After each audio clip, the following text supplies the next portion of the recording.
में हमें कुछ नाम मिले हैं। Lieutenant colonel Prasad Purohit, retired major Ramesh Upadhyay, Jammu Sharda पीठ के महंत दयानंद पांडे, हाँ सर, और समीर कुलकर्णी। और ये सभी भी कल्प्रिट नजर आते हैं मुझे जी। इन सब को उठाना चाहिए जल्द से जल्द, उनके सामान के साथ। Okay sir.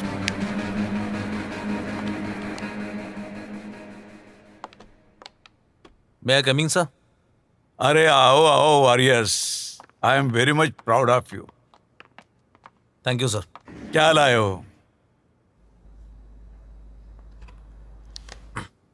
Sir, lieutenant colonel Prasad Purohit और दयानंद पांडे का डेटा हमने इस लैपटॉप में जमा किया है। सर, आप यकीन नहीं करेंगे, मैं तो ये कभी सोच भी नहीं सकता था सर। ये लोग पाकिस्तान से भी खतरनाक है सर। ये आरएसएस, ये अभिनव भारत, यही इस देश के असली गुनहगार है सर। यकीन नहीं आता तो आप देख लीजिए सर, बहुत खतरनाक लोग हैं ये। साथियों, हमारा देश बड़े संकट में है।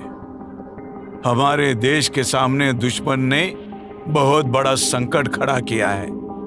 आप समझेंगे कि संकट पाकिस्तान या चाइना ने खड़ा किया है, मगर नहीं, पाकिस्तान और चाइना से भी खतरनाक के दुश्मन है जो हमारे सामने राष्ट्रभक्त के भेष में आता है। बार बार वो भारत माता की जय, वंदे मातरम के नारे लगाता है, और वही हमारा सबसे बड़ा दुश्मन है।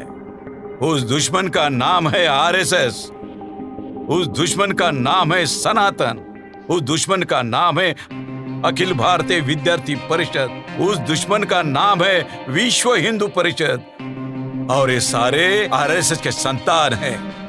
आरएसएस और बीजेपी इनसे मिले हुए हैं। भारतीय सनातन भारत के आतंकवादी बम ब्लास्टिंग करते हैं और इल्जाम मुसलमानों पर लगाते हैं। वो इसलिए कि वो देशवासियों को गुमराह करना चाहते हैं, ताकि वो आरएसएस को मुजरिम ना समझे, सारा इल्जाम मुसलमानों पर जाए।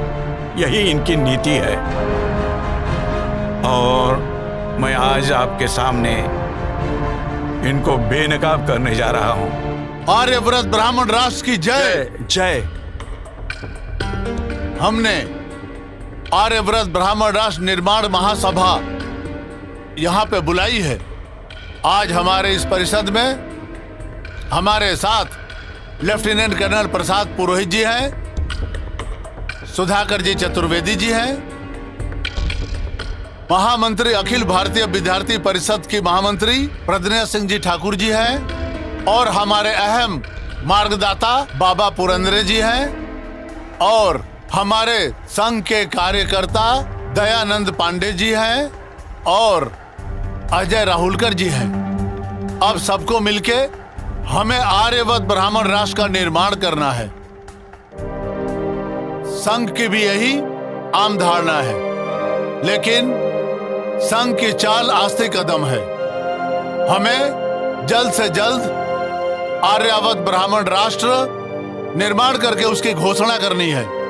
इस दल को हमें संघ, विश्व हिंदू परिषद और अखिल भारतीय विद्यार्थी परिषद के प्रमुखों का साथ है, और इस दल के माध्यम से हम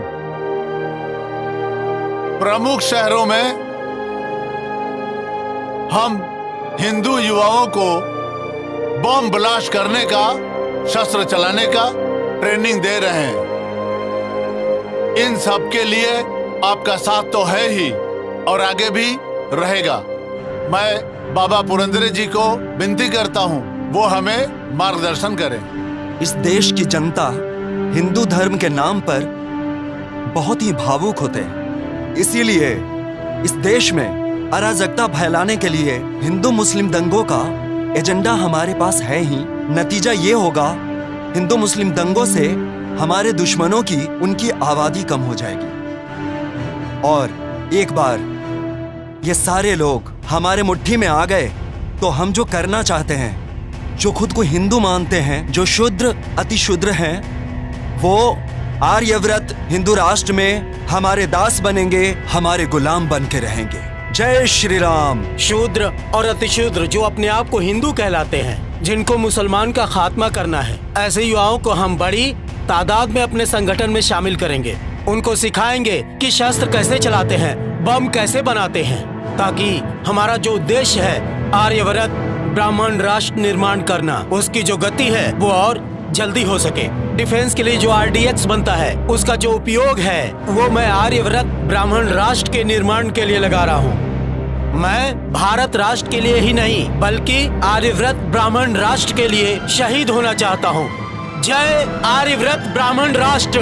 साथियों, जिस तरह आर्यव्रत ब्राह्मण राष्ट्र के निर्माण में जो तरक्की हुई है, उससे मुझे खुशी हुई है। थोड़े ही समय में हमने दिल्ली, कश्मीर, फरीदाबाद, कलकत्ता, इंदौर, भोपाल, नासिक, जबलपुर, पूना, देवलाली और पंचवटी में केडर कैंप्स लेकर हिंदुओं की संगठन मजबूत करी है। IAS की लॉबी संघवादी है और IPS की लॉबी भी संघवादी है, तो डरने की क्या बात है। अगर कोई हमारे आड़े आएगा तो हम उसे यमलोक पहुंचा देंगे। आर्यव्रत ब्राह्मण राष्ट्र की जय। कुछ ब्राह्मण कार्यकर्ता हमें भोलेपन में भोले मन से पूछते हैं कि हम ब्राह्मण आर्यव्रत ब्राह्मण राष्ट्र का निर्माण करने में संघर्ष कर रहे हैं, तो फिर ये भारत माता की जय, वंदे मातरम क्यों? हम सभी जानते हैं कि हम भारत देश के रहने वाले नहीं हैं। हम सभी को पता है कि हम ब्राह्मण भारत देश के नहीं हैं। भारत देश न पहले कभी अपना था, न अब है, न आगे कभी होगा। लेकिन हमारी ये मजबूरी है कि हमें वंदे मातरम कहना पड़ता है, भारत माता की जय कहने पर कहना पड़ता है, क्योंकि अगर हम आर्यव्रत ब्राह्मण राष्ट्र को जिंदाबाद कहें तो यहाँ के लोग हमें एक दिन भी हमें यहाँ रहने नहीं देंगे। हमें एक दिन के अंदर यहाँ से बाहर कर देंगे। हम आर्यव्रत ब्राह्मण राष्ट्र के निर्माण के लिए दिलो जान से कोशिश कर रहे हैं। हम आर्यव्रत ब्राह्मण राष्ट्र बनाकर ही दम तोड़ेंगे। जय श्री राम, वंदे मातरम। आर्यव्रत ब्राह्मण राष्ट्र की जय, आर्यव्रत ब्राह्मण राष्ट्र की जय, आर्यव्रत ब्राह्मण राष्ट्र की जय। जूते से मारना चाहिए इन दरिंदों को। मैं तो कहता हूँ बम से उड़ा देना चाहिए। देश से गद्दारी करते हैं। मुझे परमिशन दीजिए सर, एक एक को काट के रख दूंगा। खुद राजद्रोह करते हैं और मुसलमानों को बदनाम करते हैं। मुसलमानों का जीना हराम कर दिया इन्होंने। बिल्कुल सर।